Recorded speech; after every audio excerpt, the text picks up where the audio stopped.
give a fuck what you say. Eh, kaso nga lang, gusto mong makatulong. Ang problema,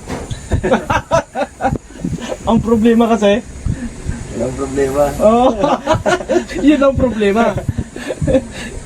Hindi nila ma-appreciate. Yun nga, yung sabi ko. So yun guys, grabe ano. Good morning, good afternoon, and good evening po muli. So ito muli ang inyong lingkod Batang Elio po ano, and andito tayo muli para bigyan ng reaksyon itong ano po ano, itong pakikipaghuntahan or pakikipag-usap ni Birador kay Kalingap Edo, at napag-usapan nga nila yung yung tungkol sa ano guys, panibagong love team na gusto ng mga netizens na i-love team or iparehas kay Kalingap Edu, dahil ang dami nga pong kumakalat ngayon, lalong-lalo na sa sa Facebook po ano, na gusto nilang i-partner itong si ano po, yung isang Kalingap Angel na si ano, yung nakalimutan ko na. Comment nyo na lang guys. At ito, ano nga ba masasabi ni Kalingap Edo dito guys? At I think final itong sinabi niya na ito, and siguro tama nga siya sa desisyon niya na ito ano. And kung mapapansin niyo guys, hindi naman niya sinabing ano, ayaw na niya ng isang love team.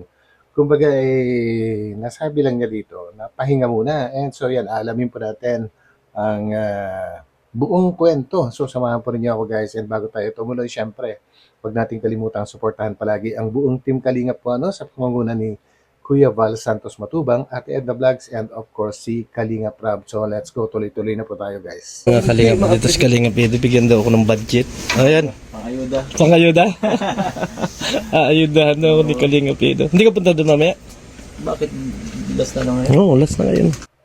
Ayun, so siya nga pala ano, talagang hanggang ngayon guys ay tuloy-tuloy ang mga pagdadalamhati ng buong team Kalingap sa nangyari kay Tatay Robin, and ito nga at last night na ng burol, at maililibing na po siya. So ayun, marami rin pong kwento na umiikot tungkol dun sa ano, sa pagkamatay niya, and isa lang ang masasabi ko, rest in peace Kuya Robin, and tungkol kay Ate Pia, tuloy-tuloy lang ang buhay. Maraming gustong sumuporta sa pamilya ninyo. So yan guys, so dito muna tayo sa kay Kalingap Edu at kay Birador. Bukas, ano naman? Ay, punta ng Naga. Oo. Hindi din naman mama. Oo. Alas 3. Ayun ko, bahala na kung anong oras kasi. Ako doon, masibisilip na ako. Oo. Sakyan na lang ako. Oo. Ito ka, nagbibigay ako. Para sa'yo. Para sa akin? Ano yan? Para saan yan? Basahin mo. Para portat. Ayan guys, para kay Tatay Robin, ang pera po na yan, no? And shout out sa mga patuloy na nagpapahabot ng tulong po, ano? And sa mga, mga, ano pa tawag dito? Mga sponsors ni Kalingap Edu na napakababait. Shout out po sa inyo lahat na tumutulong, hindi lang kay Kalingap Edu, kundi sa Kalingap din. So, yan. Ay, Ruben. From Kigs, 10,000. Oo, dapat. Ayun, Hindi pa yan. KAGS. Oo. Meron pa yan, dito mga nakasulat. Ang dami. Kigs, 10,000. Ano ito, Ma'am Hilda? Oo. 2,000 kay Garapia. Ano, Garapia to? Kaya Edna. Oo, Edna. Si Samaro yata. Isa. Times 13,200. Lahat yan, total yun. 15,500. Oo. Ang dami. So yun, nakaipon na 15,500 guys, at ito ay magsisilbing isang malaking tulong ulit sa pamilya ni Tatay Robin. Pero, Grabe, salamat Papa Eds. mga kulang ay. Oo nga. Bilangin muna natin. Bilangan. Kulangin. Tama yan. 1, 2, 3, ninyo. 4, 5, 6, 7, 8, 9, 10, 11, 12, 13, 14, 15,000 pa yun si Samaro yun. 15,000 Yes, yes, no? I think ito yung mga pinakatamang sistema palagi, ano? Kapag may mga ayuda na pinamimigay, kailangan bilangin sa harap ng camera. Actually, ginagawa din yan madalas, no? Kaya lang may mga may mga pagkatapos tumulong ay naghahanap So, yun. Para kasi para bukas pa. Oo, makatulong pa sa kanila yan. Oo. Yan, salamat sa nagtitigil. Sige na rin kita, oh. Ano yan? Pang snack. Hindi, ayaan mo na. Ayaan mo na, meron ako dito. Parang dami ninyo, oh. Oh, hindi, meron ako dito. Ha? Grabe naman si Papa Eds. Napaka galante. Talagang magbibigay pa ng pamerienda ni na Birador, guys. And lahat naman yan, mga kumikita. So, hindi na nila tatanggapin, I guess. Ako nang bahala dyan sa pa-snack. Para sa kanila. Yun. Ako nang bahala Ano ko dyan. ito mamaya? Wala na naman. Sagot ko na sila. Sagot ko na yun. Sagot sa tibay. At tibay talaga si Kuya Birador. Tira ka. Kakasal ka pa. Uy. O siya nga pala, no? Tuloy-tuloy na ba yung sinasabing pagpapakasal ni na Birador at Geng-Geng nitong last quarter of this year. And sana nga po guys ay matuloy na po para maging happy na si Birador. Meron ba naman ako dyan, ano? Meron naman akong budget sa mga. Pang merienda. Hindi ba sila Kuya Mal? Hindi na kagabi dumating. So yun nga pala guys, no? Dumating na rin si Kuya Val at eksakto. Umabot pa siya sa libing ni Kuya Robin dahil alam naman po natin na nagkaroon ng Hong Kong trip itong si Kuya Val nga po, para sa kanyang ini-endorse na isang produkto. So yun po. Ang bilis nila. Ang bilis ka. Saglit lang, ikaw kailan ka mo pala. Ha? Saan? Uy. Para ma-relax yung puso mo. Diba? Wala ka muna. Sa ano muna? Muna. Big time. Tama. So yun guys, gets na ba natin kung ano yung tinatanong ni Birador, kay Kalingap Edo, na kung kailan siya siguro mag-girlfriend or mag-aasawa. Pero ang sagot ni Kalingap Edo guys ay malinaw na malinaw. Mauna ka muna, sabi niya kay Birador, and pahinga muna. So hindi niya sinasabi po na ayaw na niya. It's either mag-girlfriend or makipagtambalan ulit or makipag-love team. Hindi po niya kumbaga ay isinasarado. Siyempre mahirap din naman kasing magsalita po ng patapos, baka biglang pagdating ng araw magkaroon ulit ng panibagong love team, mahirap na. So maganda yung kasagutan ni Kalingap Edo dito guys, na pahinga muna. Ayun. So tuloy po natin to. Tama yan, focus ka na lang muna sa charity mo kasi nasisira ba ang charity mo? Halos lahat naman natamaan. So totoo yun guys, grabe po yung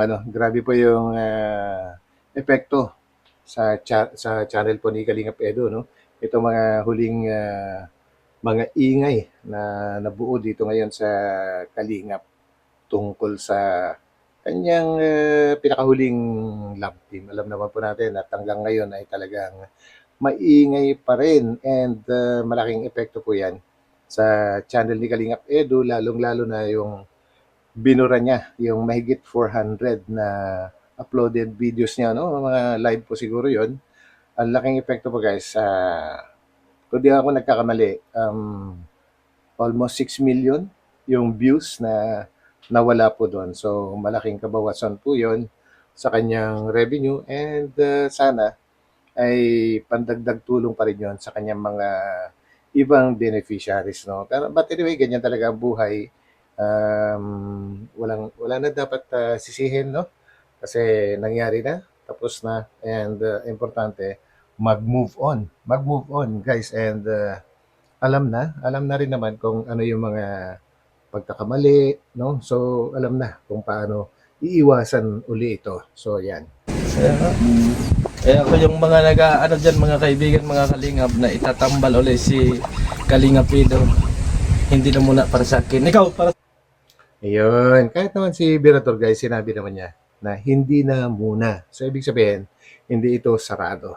So, yan ang talagang tama, Hindi pwedeng sabihin na hindi na pwede, Mas maganda yung magbigay ka pa rin ng kaunting space para sa pwedeng mangyari na pwede pa rin siyang magka-love team or magka-relasyon na ng totohanan.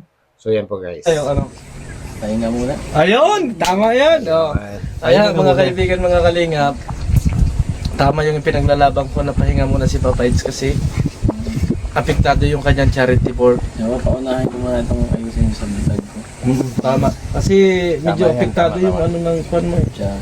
Kaya sabi Alam niyo guys, hindi lang yung mga nawalang views ang or nawalang videos ang naging epekto kasi sa channel ni Kalingap Edu, kundi yung mga yung mga um, sabihin na natin yung mga natulungan na niya na hindi man ina-appreciate or tinatanggap na nakatulong siya sa mga tao na yon, ay patuloy pa rin siya na hindi tumitigil para pabagsakin po ang channel ni Kalingap Edu.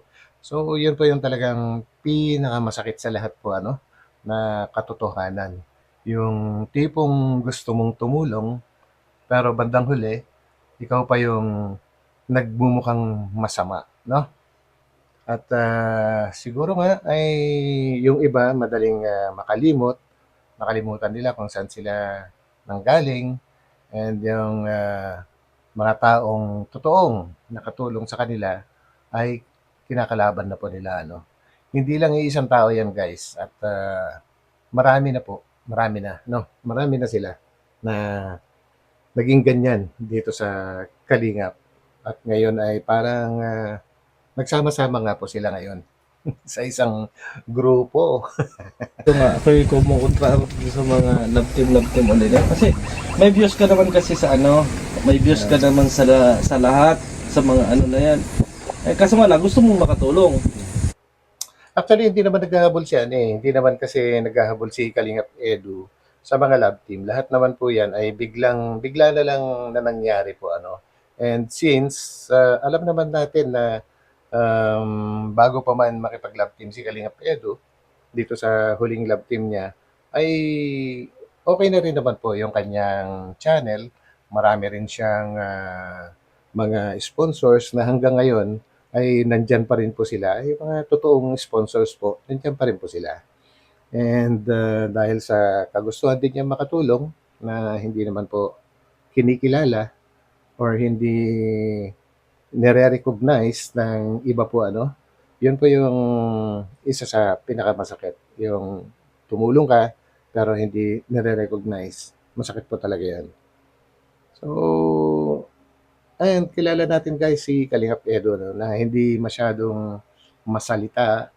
Kaya yun yung medyo mahirap din minsan kasi yung binubugbog ka na ng ibang tao tapos hindi ka pa rin nagsasalita. Siguro kailangan din niyang ipagtanggol yung kanyang sarili kasi iniisip ng iba kung hindi siya nagsasalita ay guilty na kaagad, no? May mga tao talaga na hindi lang talaga masalita. Unang-una, itong si Kalingap Edu ay may katungkulan sa kanilang simbahan po, sa kanyang sariling relihiyon. Kaya naman siguro siya naging ganyan. Iba po yung, kumbaga, talagang yung aral na yung aral sa kanilang simbahan ay isinasabuhay po niya.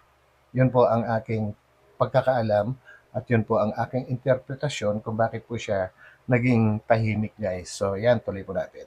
Ang problema, ang problema kasi, Walang problema. oh, Yun ang pinakamahirap. Ang problema ay walang problema. yun ang problema. Hindi nila ma-appreciate. Yun nga, ilang sabi ko, hindi. Yun. So, eksakto po ang ating sinasabi kanina pa. Ang problema ay hindi na-appreciate or hindi ma-appreciate ng mga natulungan yung naibigay ni Kalingap Edu na tulong para sila ay makarating kung saan man sila nakarating. Yun ang masaklap. Hindi ma-appreciate yung ginagawa mo. Kaya ako, para sa akin lang, opinion ko, wala na. Stop na kasi. Andun yung concern, andun yung lahat. Pero hindi naman nila na-accept ano pa? Para sa akin. Hindi na nga na-accept ay sinisiraan pa. Nako po.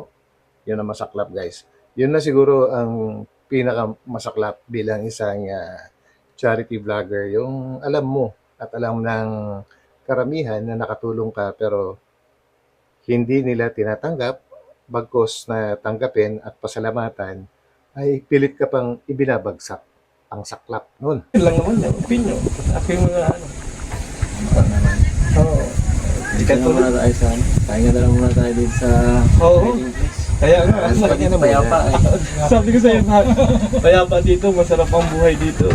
So ito mamaya, iabot ko na lang mamaya ito kay, ano pa yun ito? Yanix. Meron din akong biniling bigas doon kahapon, galing kay Ma'am Billy Teresa.